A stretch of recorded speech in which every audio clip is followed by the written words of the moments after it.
짜잔! 중식조리기능사 오리엔테이션 2탄을 제가 준비했습니다. 이번에는 너무 1편이 짧아서 아쉬워하시는 분들을 위해서요. 중식조리기능사의 모든 것이라고 얘기하기엔 약간 미흡하지만 그래도 여러분들이 제일 궁금하시는 질문들에 대해서 답변을 해드리는 시간을 갖도록 하겠습니다. 그러면 한번 여러분들이 궁금하신 질문들에 대해서 한번 들어볼까요? 한식, 양식에 비해 학원이 적은데 독학 가능한가요?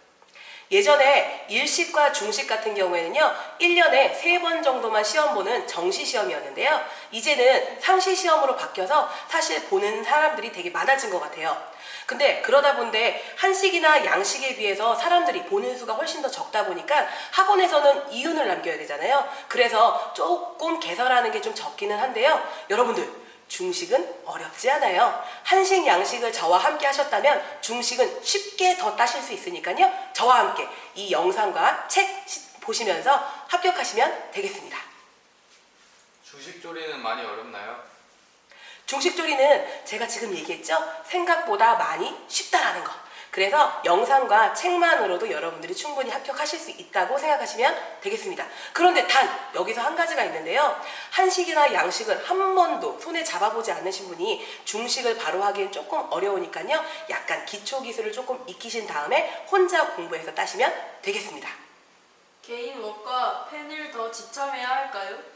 중식의 대표적인 펜, 바로 웍이라고 하는데요. 중식 펜을 막 돌리면서 하는 모습들, 이연복 셰프님이 정말 많이 하셨죠. 참 중요하다고 생각할 수 있는데요. 우리는 진짜로 중식을 만드는 걸 떠나서 좀 조리 기능사에 해당되잖아요. 그래서 여러분들이 가지고 계신 펜으로도 충분하다고 생각하시면 되겠습니다. 그런데 만약에 웍을 가지고 가고 싶으시면은 하나 준비하셔서 가져가셔서 무방하시고요. 아니면은 집에 가지고 계신 펜을 이용하셔서 하나는 조금 모자른다 생각이 드시면 2개 정도 준비해서 가져가시면 되겠습니다.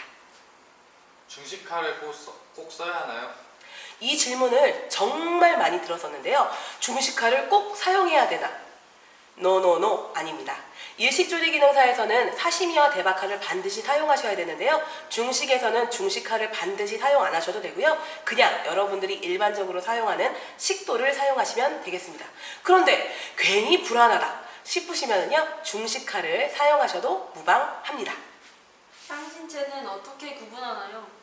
우리가 향신채에서 되게 많이 하는데요. 향을 내는 채소 해서요. 제일 처음에 넣는 채소다 생각하시면 되는데요. 자, 중식에서 딱 3가지만 알려드리겠습니다. 마늘, 생강, 대파. 기억하셨죠? 마늘, 생강, 대파. 중식에서는 이 3가지만 향신채라고 생각하시고요. 가장 팬에다가 기름을 넣고 볶을 때 그걸 제일 먼저 볶아주시고 그리고 나서 간장 청주 또는 소금 청주만 간을 하신 다음에 나머지 재료 빠르게 넣어서 볶으시면 되겠습니다. 카페나 블로그에 나오는 조리 방법이 각자 달라서 어떻게 공부해야 할지 잘 모르겠어요.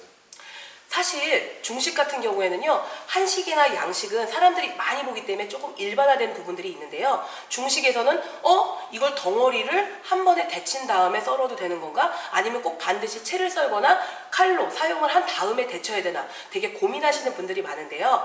자, 처음에 얘기했던 대로 향신채는 먼저 볶아주고 그리고 간을 한 다음에 나머지 채소들을 넣으시면 되고요. 그리고 통조림을 이용하는 게 있어요. 죽순이나 양송이 이런 것들은 반드시 데쳐주시면 되고요.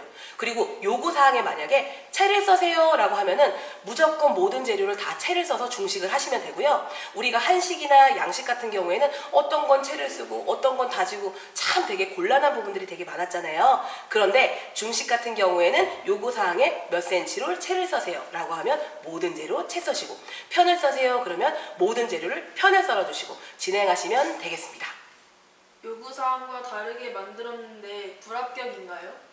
우선 요구사항이 가장 중요한데요. 요구사항에 있는 건 반드시 모두 다 하셔야 되는데요. 거기에 개수가 나와 있는 게 있어요. 만약에 예를 들어서 바스 옥수수 같은 경우에는 6개를 만들어라 뭐 이런 게 나와 있거든요. 그래서 개수가 나와 있을 때 개수가 부족할 경우는 미완성으로 간주해서 오작이나 실격 처리가 될 수 있고요. 나머지 부분에 대해서는 좀 큰 점수의 감점이 있을 수 있다라고 생각하시면 되겠습니다. 그런데 여기서 중요한 게 하나 있는데요. 오작과 실격에서 가장 중요한 포인트는 고기를 튀기거나 할 때 속에 고기가 익지 않으면 무조건 오작이나 실격 처리가 된다는 거 알아두시면 되겠습니다. 실격이나 오작의 기준은 무엇인가요? 우선은 실격이나 오작 구분하지 마시고요. 이렇게 생각하시면 됩니다. 아, 떨어졌구나 생각하시면 되겠죠? 만약에 점수가 나오면 오작이나 실격은 아닐 거고요. 그리고 점수가 크게 감점된 거니까 상황을 점수를 확인하시면 될 것 같고요. 만약에 오작이나 실격일 경우에는 개수가 모자르거나 덜 읽을 경우에는 심사위원이 불러서 아, 개수가 모자르네요 또는 덜 읽었는데요 라고 얘기를 하셔서 오작이나 실격에 대해서 판단을 해주실 거예요. 그래서 그 얘기를 하는 것보다는 난 떨어졌고 또는 붙었고 요것만 정확하게 구분하시면 되겠습니다. 자, 이렇게 질문을 받아서 설명을 제가 했는데요. 사실 이 설명이 여러분들에게 충족이 완전히 됐는지는 사실은 조금 의문인 것 같아요. 그래서 여러분들 원큐 패스 카페에 들어오셔서요. 이렇게 조리에다가 여러분들이 궁금한 사항 글을 올려주시면요. 제가 그 질문에 대해서 열심히 답변해서 올려드리도록 하겠습니다. 원큐 패스 카페 꼭 기억해 주세요.